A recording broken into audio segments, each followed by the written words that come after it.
un nouveau vlog. Pas la meilleure intro, hein, on refera, on trouvera, on cherchera une intro, ça va. Attendez, j'allume la lumière parce que vous devez rien y voir encore. Comme ça, vous m'avez très près.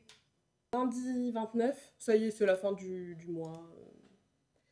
Je sais pas si vous avez vu, il y a des posts, alors, aux infos, hein, si vous regardez les infos classiques, genre la télé, les trucs comme ça, ils nous parlent, ça y est, c'est la rentrée. Sur Instagram, ça parle de rentrée. En newsletter, sur les blogs, ça parle de rentrée. Moi, personnellement, j'adore la rentrée. C'est un moment de l'année que j'aime beaucoup parce que je trouve que c'est un moment de renouveau et qui est trop cool. Voilà. Le mois de septembre, moi, je trouve que c'est un mois qui est trop cool. C'est un mois que j'aime beaucoup pour plein de raisons aussi très personnelles. Donc, en fait, voilà. Et puis, moi, j'adore cette saison qui arrive. Donc, en fait, je suis contente. Voilà, je suis dans un mood très contente. Même si on est à une dizaine de jours de la masterclass. Donc voilà. Un petit peu d'appréhension, mais ça va bien se passer. Qu'est-ce qu'on a à faire? Ah si, je suis plus que joie. Vraiment plus que joie. Je suis danse de la joie. Voilà, j'ai atteint un objectif que je m'étais fixé, c'est-à-dire de vendre 20 formations complètes cette année. Et je tiens très officiellement à vous annoncer en ce 29 août que l'objectif est atteint. Je vais accueillir une personne en formation individuelle à partir de là et septembre. J'en ai pas encore trop parlé, je vous fais juste un point rapide et j'en parlerai plus précisément à ceux que ça intéresse sur Instagram certainement ou dans une newsletter, bref, je vous raconterai. La formation individuelle change. Donc, la formation individuelle revient à partir de septembre. Je n'ouvrirai que 3 places, donc en fait que 2, puisque j'ai déjà une place qui est prise. C'est la même chose quasiment que la formation classique, c'est-à-dire accès à la plateforme de formation, aux ressources, au groupe sur Discord, la page apprenant sur mon site, mais en plus, il y a un suivi individuel et personnalisé, c'est-à-dire qu'il y a 3 rendez-vous inclus avec moi, en individuel, donc le même format que les sessions de conseil, c'est-à-dire 1h30 en visio où on creuse une thématique ou plusieurs, où je réponds à des questions. Ça, c'est l'apprenant qui me fait un topo avant la session pour savoir de quoi on va parler et sur quoi on va travailler. Ces rendez-vous sont à prendre du coup dans les 3 à 4 mois après le début de formation, parce que sinon, c'est pas gérable, hein, on fait pas des rendez-vous 3 ans après la formation, ça n'a pas trop de sens. Donc j'ai ma 20e apprenante de l'année, je suis trop contente. Et du coup, je pense que l'objectif des 50 000 € de chiffre d'affaires vont arriver. Ce qui amène d'autres réflexions, c'est des réflexions que j'ai depuis 2-3 semaines. Toutes ces grandes victoires, ces évolutions, ça amène aussi le questionnement du statut de mon entreprise. Rien n'est fait, et d'ailleurs, c'est pas maintenant que ça sera fait, parce que là, pour l'instant, je me concentre sur le programme de voyage, sur la masterclass. Je pars à Bordeaux dans 2 semaines. C'est pas maintenant que je vais décider de faire ça, mais il y a de fortes chances que je change de statut d'entreprise. Alors, je ne vais pas dépasser le plafond de la micro-entreprise, mais pour plein d'autres raisons que je vous expliquerai peut-être, certainement, en vidéo.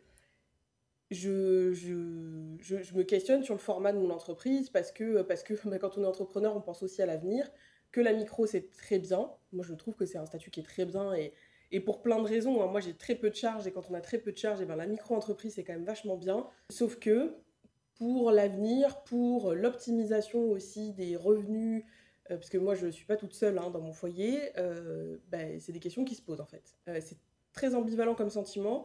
J'ai un peu ce truc de putain, s'il faut passer en société, charge de travail comptable, c'est différent parce qu'il y a un comptable, mais c'est complètement autre chose, c'est des frais, hein, très clairement, c'est des frais en plus. Créer une société, il faut déposer des statuts, c'est 2 à 3 000 €, voire plus. Bref, c'est des frais en plus, mais ça permet aussi d'autres choses. Investir l'argent qui est en trésorerie, ça permet de préparer l'avenir. Ça m'angoisse un peu parce que je pense que c'est beaucoup. Alors on en fait tous toute une montagne, mais plein de gens le font, hein, donc on n'en meurt pas. Hein. Mais déjà, je pensais pas que ça arriverait si vite, entre guillemets.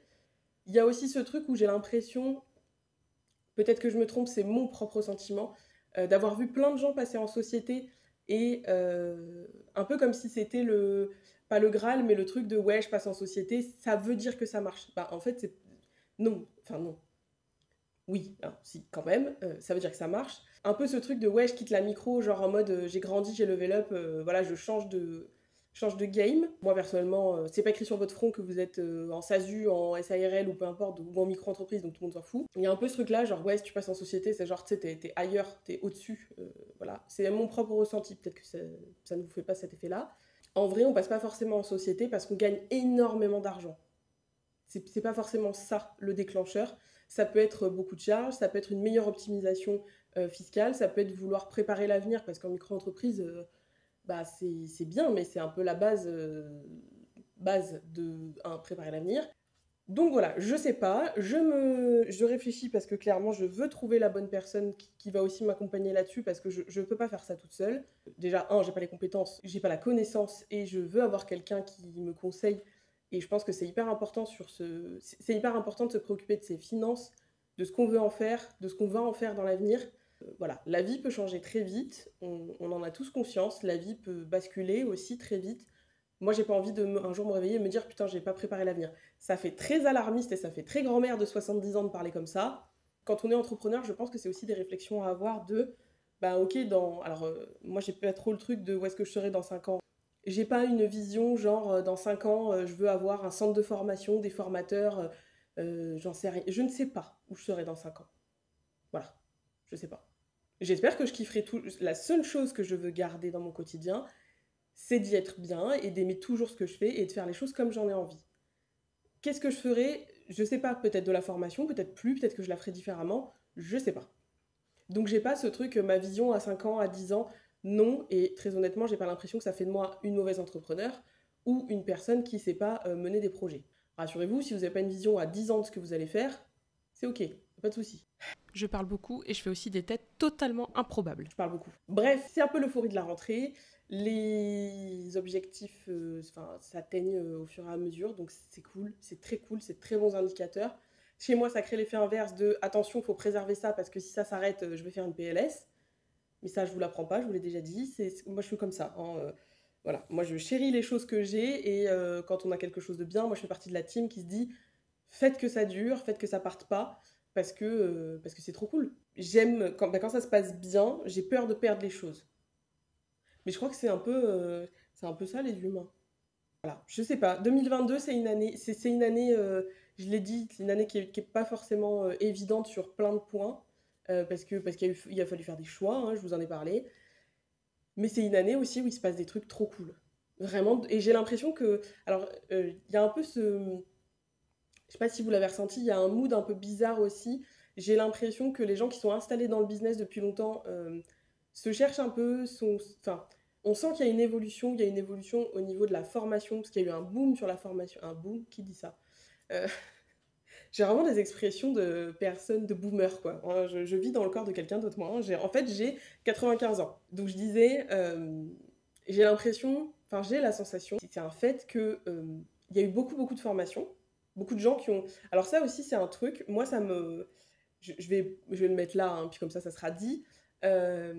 J'ai beaucoup de mal avec les gens qui n'ont pas fait le métier et qui lancent une formation.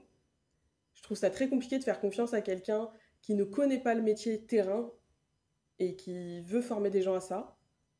C'est mon avis, hein, voilà, chacun voit midi à sa porte. Moi, je ne me formerai pas avec quelqu'un qui n'a pas exercé le métier. Et exercer ne veut pas dire 3 à 6 mois.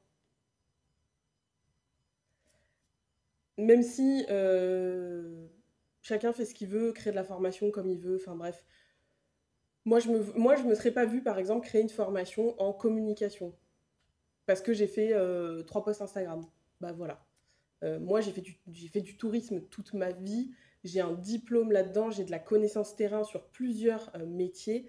Euh, j'ai lancé mon entreprise. Alors bon, bah, avant la crise, que voulez-vous? Voilà. Mais j'ai aussi connu la situation de crise, ce qui, à mon sens, me donne une expertise. C'est pas à mon sens, j'ai une expertise. Faut arrêter de faire l'humilité déguisée. J'ai une expertise, j'ai une connaissance. Maintenant, quand je vois des gens qui lancent des trucs et alors allez, on va tout dire ici, comme ça c'est fait, qui lancent des trucs qui n'ont pas de site, pas de CGV, pas de prix. Les trucs sont borderline. Non, non. Faites attention, enfin vraiment, moi je le dis parce que ça m'est arrivé aussi. Faites attention à qui vous choisissez pour vous former, qui vous choisissez pour vous accompagner, parce que vraiment, dans l'entrepreneuriat, il y a des gens qui font n'importe quoi. Et il y a des gens qui décident de créer des formations parce que ils voient les autres réussir. La réussite, c'est ce qu'on pense voir, hein. Vous n'êtes jamais dans le business des gens pour savoir si ça marche. Ils voient les autres réussir et qu'il y a potentiellement un filon marché et ils se sont mis là-dedans. On vous voit. On vous voit faire. Mais à la limite, moi, ça c'est un truc... parce que pour moi, ça travaille beaucoup ma notion de l'équité et de la justice. Moi, je vois maintenant fleurir des formations... Enfin, fleurir, calmons-nous. Des formations pour les travel planners. Les programmes de formation sont largement inspirés de mon programme de formation, puisqu'il n'y avait pas de formation qui existait à part la mienne. Honnêtement, je sais moi que la copie dessert les gens qui copient, c'est un fait. Surtout quand vous allez vous attaquer à des gens qui ont une expertise, un poids, qui ont un vrai savoir, ça se voit. Moi je m'en fous, ça m'énerve parce que je me dis, il y a des gens qui risquent de tomber dans ce piège, parce que pour moi, certaines formations, ce sont des pièges, très clairement. Parce que quand je vois les gens, la façon qu'ils ont de travailler, qui est borderline, ce qu'ils partagent sur leur façon de travailler, le nombre de clients et le rendement que ça voudrait impliquer, je veux bien être très optimiste, penser que le métier de travel planner, c'est un métier qui évolue, qui est en plein boom et tout. Prenez peut-être pas les gens pour des cons. Alors bien sûr, dès que vous êtes copié, on vous conseille de vous focus sur le fait que vous êtes unique, que les gens matcheront avec vous, avec qui vous êtes. Et je suis complètement OK avec ça, j'en ai bien conscience. On match avec certaines personnes et pas avec d'autres. Par contre, je pense qu'il ne faut pas faire l'autruche non plus et laisser les gens faire tout et n'importe quoi. Je pense que parfois, il est quand même bon de remettre les points sur les i, surtout quand on voit des gens utiliser des contenus, des documents, des posts, etc. et s'en attribuer la création. Je pense qu'il y a aussi des limites à respecter. Le métier de travel planner, c'est un métier qui se développe, le marché aussi. Pour être crédible, il faut faire les choses dans le respect de la loi, dans les règles, et éviter également de vendre du rêve. Donc voilà, c'était un petit coup de gueule, mais je pense que parfois c'est nécessaire. J'avais besoin de faire passer ce message, et comme on dit, à bon entendeur, salut. Hello, j'espère que vous allez bien. On est mercredi 31 août. Je suis à mon bureau, mais je ne vais pas y rester puisque je pars dans une petite demi-heure. Je vais aller travailler un petit peu dehors ce matin. Je vais aller chez Starbucks.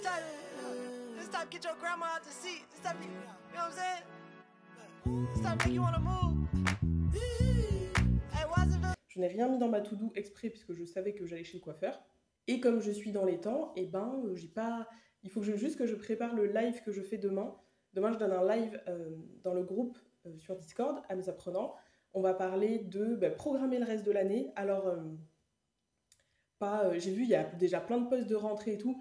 C'est pas le truc genre on y va et tout, faut absolument programmer l'année. Non, c'est pas l'idée. C'est l'idée de moi, je vais prendre un de mes projets que j'ai à mener sur la fin d'année et je vais le découper avec eux pour leur donner un exemple. Parce qu'en fait, c'est pas toujours très parlant quand on parle de découper ses projets. Bref, tout ça, moi j'ai mis du temps à bien savoir comment faire, comment et j'améliore encore.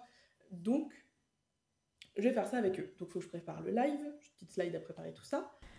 Petit coucou dans la vidéo parce qu'en fait je vais vous reparler de l'objectif que j'ai atteint, donc de la vente des 20 formations complètes sur l'année 2022. Sauf que je vous dis pas que je vous parle de ça. Du coup, c'est pas très clair. Au montage, je m'en rends compte, mais moi, dans ma tête, ça avait l'air clair. Mais comme vous n'êtes pas dans ma tête, je me suis dit que j'allais vous réexpliquer de quoi je parle. En fait, ça fait le lien avec ce que je disais au début du vlog, donc où je vous ai fait une petite danse de la joie. J'espère que vous avez apprécié cette danse de la joie. Sachez que je la fais pour toutes mes victoires et pour toutes celles de mes apprenants. Trêve de digression, je vous laisse avec la suite donc de mes ressentis sur ce nouvel objectif qui est atteint. Je suis très contente, alors pas parce que c'est un chiffre qui est atteint, etc. J'avais l'impression que c'était... Enfin, j'ai toujours l'impression que c'est beaucoup. 20 personnes, c'est... comment on peut représenter ça, 20 personnes? C'est pas une classe. Une équipe de foot? C'est 21? Bref, je trouve que ça fait beaucoup et en même temps c'est ce que j'avais imaginé comme objectif. Alors, je sais que, vu de l'extérieur, il y a des gens qui vont se dire ouais 20 formations c'est rien, c'est facile, c'était sûr, etc.